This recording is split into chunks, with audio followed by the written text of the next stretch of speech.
Hey, what's up guys, and welcome to 61 Assassin, the rogue's top single target DPS soul. Assassin can be played in a large majority of the fights in Nightmare Tide, and as a spec I would definitely recommend that you save a roll slot for. In this guide I'll show you where to spend your soul points, which masteries to choose, as well as how to play Assassin. Let's go ahead and get to work.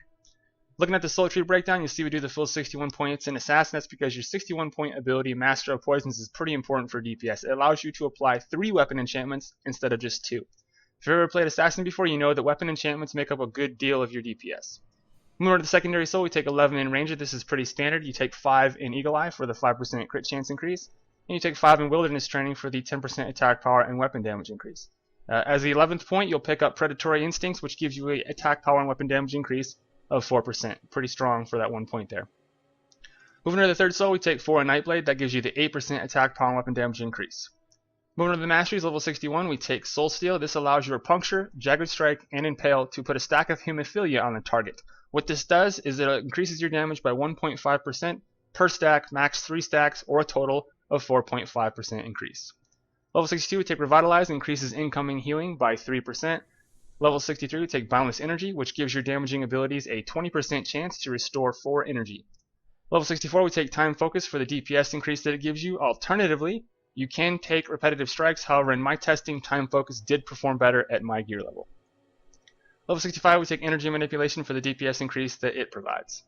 So that's it for the soul and the masteries, guys. Let's go ahead and talk about the macros. So looking at the first macro here, we have the spam macro. The first thing you'll see is that I use a shift modifier for the first line. So if I hit my 1 key, which is where this macro is, it will start here at Poison Malice. If I hit my shift and then hit my 1 key, it will cast Puncture for me. So that's just a way to kind of consolidate keys so that you have less clutter. The second thing you'll notice is I do have Poison Malice in this macro. Now typically I will have 2 slashes in front of this because it works similar to a coding language. If you put 2 slashes in front of it, it will not execute this line. It will instead go to the next line. But for the sake of this video, I am going to leave these slashes out so that I can show you what this looks like on the dummy. So moving on down, Debilitating Dart is going to be similar to Energy Manipulation. It adds damage to your abilities. Backstab, of course, is going to be a cooldown damage ability that you have as an assassin. Serpent Strike, this is kind of a unique ability that a lot of folks will tell you not to put in the macro as well.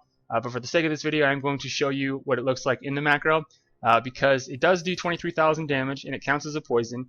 And its cooldown is set to 8 seconds if used after a critical hit. Otherwise, it's 20 seconds. So you don't want to use this unless you have a critical hit, which is why a lot of people, or rather rogues in the community, will tell you to manage this separately. And you can do that if you want. However, if you put it in the macro and you do the rotation how I'm going to show you after the macro section, you will have pretty close to 100%, if not 100% uptime on your Serpent Strike, cooldown being 8 seconds. And I'll show you what that looks like in a little bit here. Moving on down, we got Savage Strike. That is going to be just your standard damage spammer. And of course, we have this cast itself Energy Manipulation line here. So moving on down, we have the Finisher macro here, which is Final Blow. That is going to be your melee damage finisher. And of course, we have the Debilitating Dart and Energy Manipulation abilities here, which again just add damage to your attacks. Moving on down, we have a Threat of Death Jagged Strike macro. Threat of Death allows you to cast stealth abilities outside of stealth. So if you're in combat, obviously you're not going to be in stealth because you can't stealth while you're in combat. This allows you to do that. Moving on down, we have the Slip Away macro. This one actually does drop combat for you, and it works kind of the same way that Jagged Strike does. Moving on down, we got the Assassin K alert set here, and then moving up to the top, we have the Preload macro. Now this is just this one right here will go in your stealth bar, which I'll show you here in a minute. When you hit the Q key, which is where my stealth is, it'll change your main bar here, and you can put abilities from stealth in there to use while you're stealth. So that's it for the macros, guys. Let's go ahead and talk about the action bar and the buffs. So top left here, you'll see we have a row of about 5 poisons. The 3 on the left are going to be the ones that you're typically using if you are in a DPS, like a top DPS situation. Your lethal poison does quite a bit of damage, but it also increases the chance for the enemy to be critically hit by 5%. This is an excellent raid poison to have. Moving over to the second, we have Virulent Poison. This is just a damage poison. And then moving over to the third, Malicious Poison. This one is also a damage poison. However, it also will restore 2 energy when it procs. The other 2 here are Leeching Poison. This is a healing poison. Heals you for about 800 health every time it procs. And Enfeebling Poison causes the enemy to deal 10% less damage to the rogue. This one's nice for PvP. Moving on to the right one more, we got Predatory Instincts. Oh, real quick, you can only have 3 poisons up at a time if you remember. So these 3 are the ones you're going to want to have up for most of the time. So moving over, Predatory Instincts was from the Ranger tree. This increases attack power and weapon damage by 4%. Over to the right, we got Planar Conservation. This is a level 65 mastery. We don't have it selected currently, but when I do the rotation section, I will probably select it so that we don't energy starve before I can show you what the rotation looks like. Of course, we have the Assassin K-alerts here. Moving down to the secondary bar, we have the energy and manipulation here. You actually don't even have to have this on your bar if you don't want to, but I keep it there just to monitor it. On the Q key, we have the stealth button. On the Z key, we have slip away macro.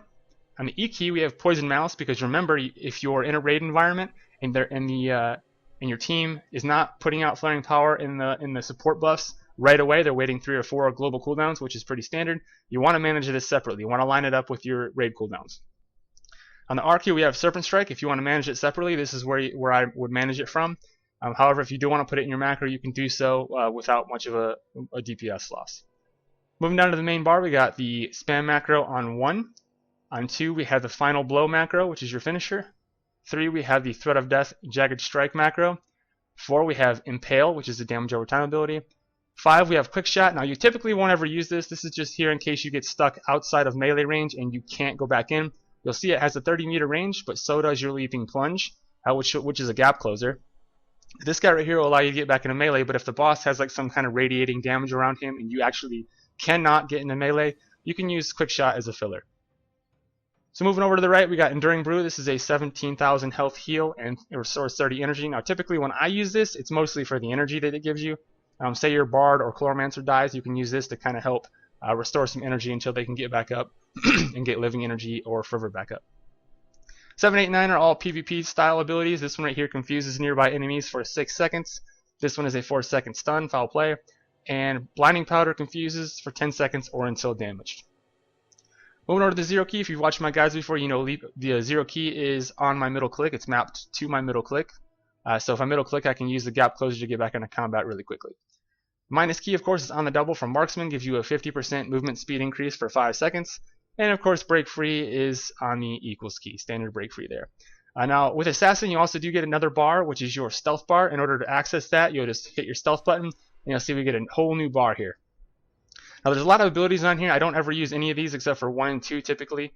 The other ones are just a few, like for instance, Paralyzing Strike is a stun for 4 seconds when you're stealth. Incapacitate is a Mesmerize for 45 seconds. You can use a lot of this stuff in PvP. But we're going to talk about the 1 and 2 key mostly here. So 1 is going to be Jagged Strike. You want to have this on 1 because when you're starting combat, you're going to be starting just like this. So when you start hitting your 1 key, as soon as you hit your 1 key, it's going to take you out of stealth and take you back to your main bar. And if you have Jagged Strike on your 1 key, then you can continue to hit 1 and you'll be hitting your macro underneath. And I'll show you what that looks like again in the rotation section. And of course 2 is going to be your preload macro. You can just hit this twice and you'll see that it puts up your exposed weakness and also your energy manipulation without aggroing the boss. And just to give you an idea of what else is on the bar here, we have Elusiveness, which greatly reduces the chance of being detected. You can use this in expert dungeons for getting past trash mobs. And Hidden Veil, which delays the breaking of stealth from damage taken for 15 seconds. This one's really awesome for PvP if you're trying to guard an objective. You can pop Hidden Veil, and if somebody's just throwing AoE at the ground and trying to expose any rogues, you'll have a good buffer of time before your stealth will actually wear off. So pretty good stuff there. But that's it for the action bar and buffs, guys. Let's go ahead and talk about the K alerts real quick. So looking at the K alerts, we do track about 6 different things here. Let's go ahead and look at the layout. So you'll notice first that we have exposed weakness here. This is going to be a plus 6% damage increase that you do with your preload macro, and then when you use a finisher, it'll refresh it for you. Down at the bottom we have Cloak and Dagger. Now Cloak and Dagger is going to give you a 15% increase in damage for 15 seconds.